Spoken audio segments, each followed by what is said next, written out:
Gold trusted gold buyers మీరు తాకట్టు పెట్టిన బంగారాన్ని విడిపించి ఈ రోజు ఉన్న మార్కెట్ ధరకు కొనబడును.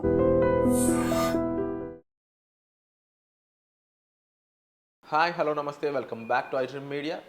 ఈరోజు మనతో ఉన్నారు the legendary senior stock market analyst అయిన ఎస్ చక్రవర్తి గారు. యూజువల్లీ స్టాక్ మార్కెట్లోకి ఎంటర్ అవుదాం అనుకునే వాళ్ళు ఎప్పుడైనా సరే కామన్గా ఆలోచించేది మార్కెట్ గ్రీన్లో ఉంది, సో ఇప్పుడు ఇన్వెస్ట్ చేయాలి అనుకుంటూ ఉంటారు. అదే టైంలో డబ్బులు ఏదోలా తెచ్చి ఇన్వెస్ట్ చేసేస్తూ ఉంటారు వితౌట్ ప్రాపర్ నాలెడ్జ్. ఒక్కసారి అది బేర్ మార్కెట్లోకి వెళ్ళినా, లేదంటే కంప్లీట్ రెడ్ అయిపోయి ఒక్కొక్కసారి బ్లడ్ బాత్ లాగా అయిపోయినా సరే ప్యానిక్ అయిపోయి లాస్లోనే వాళ్ళు బుక్ చేసుకుంటారు. అయితే ఇలా ఎందుకు జరుగుతుంది? మిడిమిడి జ్ఞానంతో స్టాక్ మార్కెట్లోకి ఎంటర్ అవ్వడం అనేది ఎంతవరకు రిస్క్? ఇలాంటి ప్రాబ్లంతో ఎవరైతే సఫర్ అవుతూ ఉన్నారో, ఎవరైతే ఇలాంటి ప్రమాదంలోకి వెళ్ళబోతున్నారో వాళ్ళకి జాగ్రత్తగా ఈ ఎపిసోడ్ క్లియర్గా చూడండి చివరి వరకు. నమస్కారం సార్.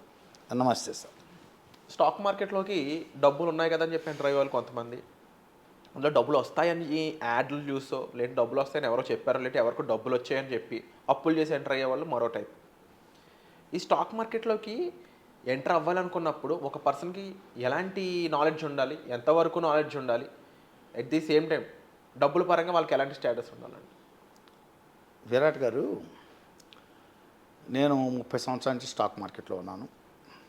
22 ఇయర్స్ బ్యాక్ ఈ stock market courses institute start చేయడం జరిగింది. ఇండియాలో మొట్టమొదటి ఇన్స్టిట్యూట్. వేల మందిని ట్రైన్ చేస్తున్నాను. కొన్ని వందల బ్యాచ్లు చెప్పుకుంటాను, 1300 బ్యాచ్లా చెప్పుకుంటాను. కొన్ని లక్షల మంది నాతో ఫోన్లో మాట్లాడుంటారు ఈ 22 సంవత్సరాలు. నేను గమనించింది ఏంటంటే, ప్రజలు మొట్టమొదట స్టాక్ మార్కెట్లోకి వచ్చేటప్పుడు ఏంటంటే, ఆ నోట ఈ నోట స్టాక్ మార్కెట్ గురించి తెలిసి తెలియకుండా చెప్పే మాటలన్నీ వింటారు.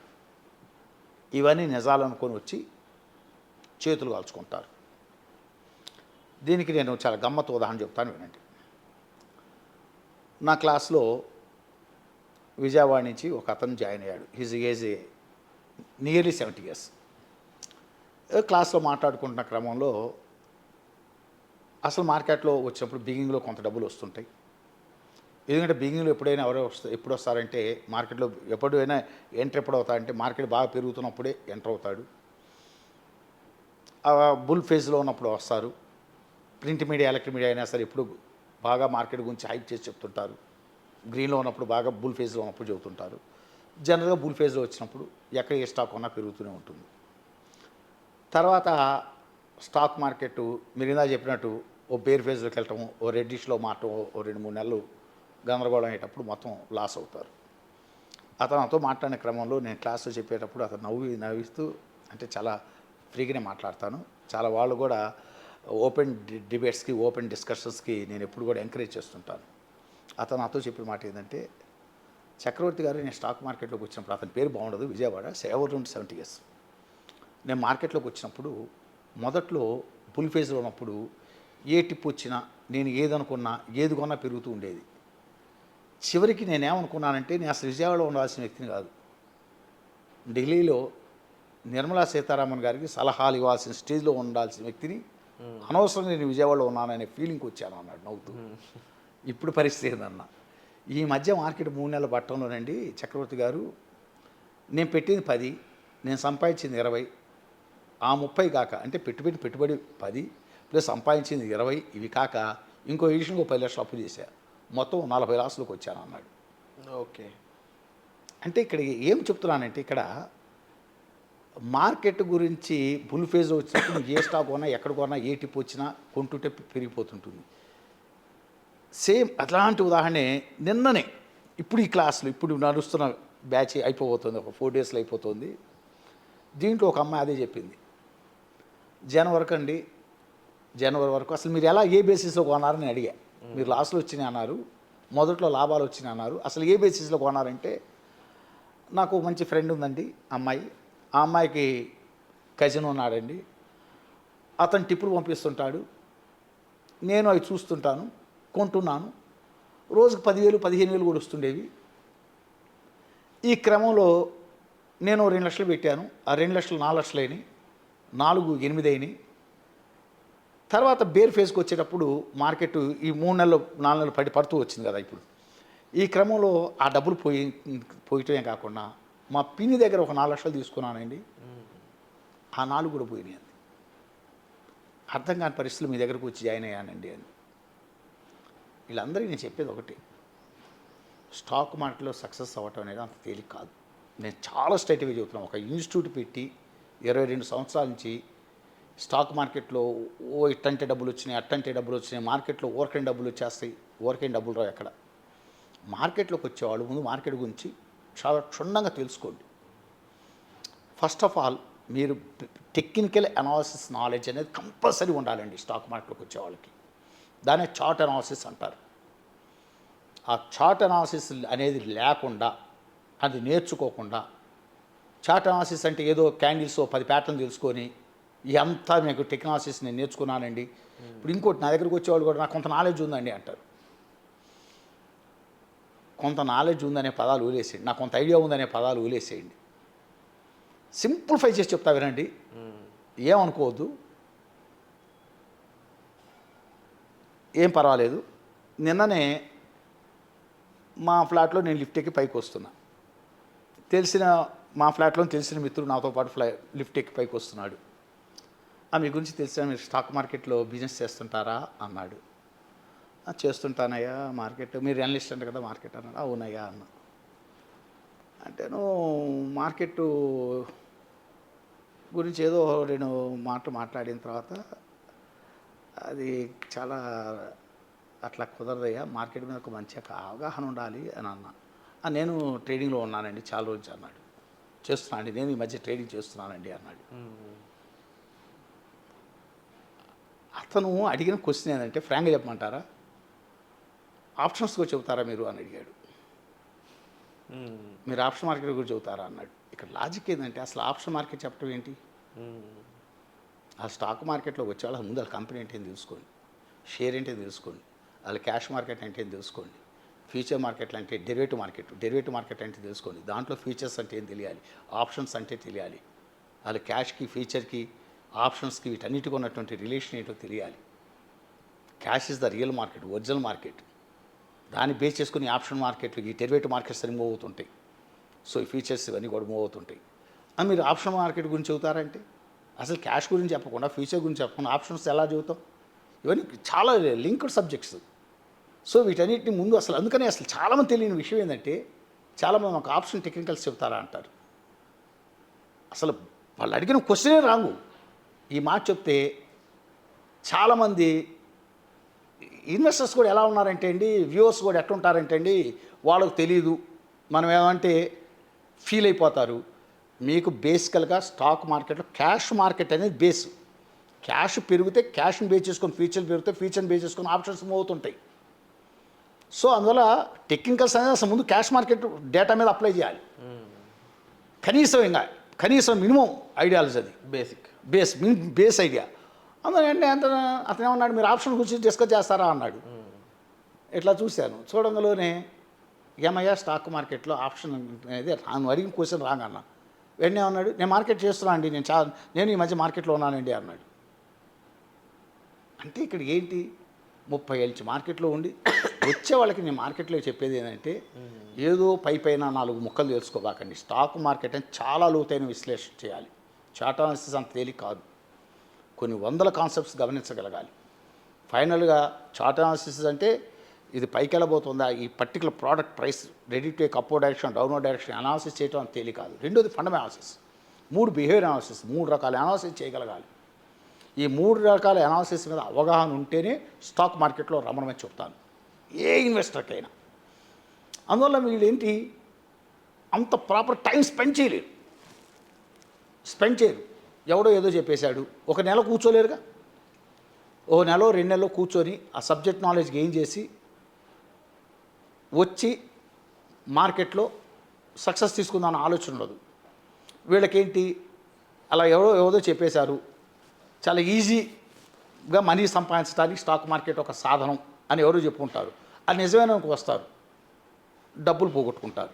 ఇప్పుడు నేను మీ ఇంటర్వ్యూకి రావడానికి ముందు నల్గొండ నుంచి ఒక ఫోన్ వచ్చింది, చివరి నెంబర్ 158. మొత్తం నెంబర్ చెప్పడం బాగుండదు, చివరి 3 నెంబర్లు చెబుతున్నాను. 158 నల్గొండ. అతను నాకు చెప్పింది ఏంటంటే, ఒక వ్యక్తికి ఇతను నా దగ్గరికి 3 నెలల క్రితం ఎంక్వైరీ చేశాడు. చెప్పారు, నాయన స్టాక్ మార్కెట్లో నా దగ్గర ఒక ఫీజు 15,000 ఉంటుంది, చాలా రోజులు కూర్చోవాలి, నేర్చుకోవాలి, తర్వాత నువ్వు ప్రాక్టీస్ చేయాలి, చాలా టైం టేకింగ్, ఇదంతా ఒక రోజులో అయ్యే ప్రాసెస్ కాదు మార్కెట్లో అని చెప్తే అతను ఆహా అన్నాడు. వేరే వ్యక్తి ఎవడో ఏదో చెప్పాడు, వాడికి 3 లక్షలు ఇచ్చాడు. 3 లక్షలు 3 లక్షలు పోగొట్టుకున్నాడు. ఇప్పుడు అతను నాకు ఎందుకు ఫోన్ చేశాడంటే, నేను 3 లక్షలు పోగొట్టుకోవటం సమస్య కాదండి, ఇంట్లో తెలుస్తుంది, ఇవి అయిపోయినాయి, ఇప్పుడు నువ్వు నాకు ఇంకా డబ్బు ఇవ్వాలి, మార్కెట్లో ఇంకా డబ్బులు పోయినాయి, నువ్వు ఇస్తావని ఇంటికి రమ్మంటావు, గొడవ చేయడానికి అని ఫోన్ చేస్తున్నాను, నన్ను ఏం చేయమంటావు అని అడిగాడు. నేను స్ట్రైట్ అవే చెబుతున్నాను నల్గొండ వ్యక్తికి, మళ్ళీ మీడియా ద్వారా కూడా చెబుతున్నా, పోలీస్ స్టేషన్కి వెళ్ళి కేసు పెట్టు, పోలీస్ స్టేషన్కి వెళ్ళి సీరియస్గా కేసు పెట్టు. అసలు అతనెవరు?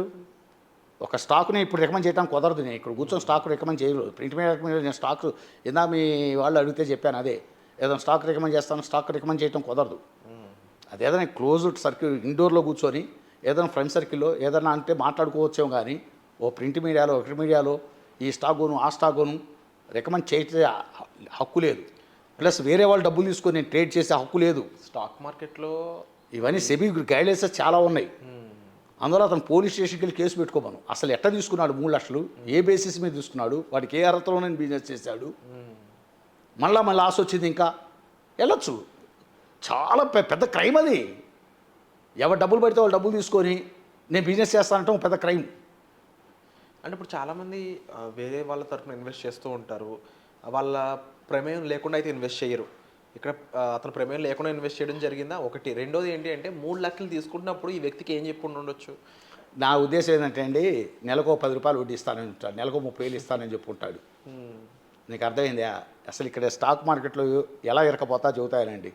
ఇప్పుడు ఫర్ ఎగ్జాంపుల్ మీరు ఉన్నారు సారు, స్టాక్ మార్కెట్లో జరిగిన విధానం ఇప్పుడు జరుగుతున్న ట్రెండ్ చెబుతాయనండి.